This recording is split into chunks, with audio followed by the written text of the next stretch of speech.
。世界一のピザ作り。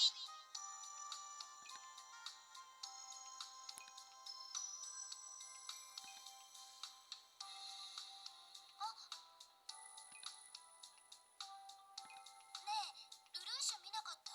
仕事ほったらかしてどこ行ってるのかしら。そう、大事な話もあるのに。なんでもないわ。こっちの話だから。じゃあね。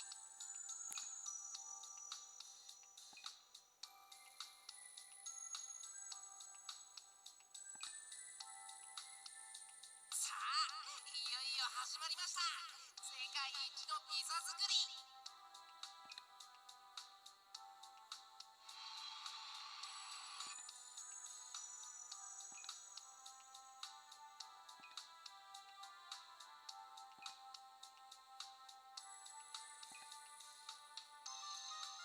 本当？どこ？ユーフェミア様が来てる？マジかよ。星の実が。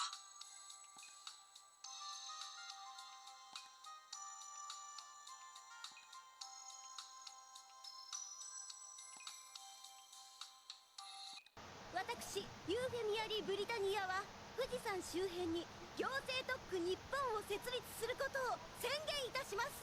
何？ブリタニアが日本を認める？しまった。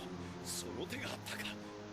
地域制限付きとはいえ、この行政特区日本ではイレブンは日本人という名前を取り戻すことになります。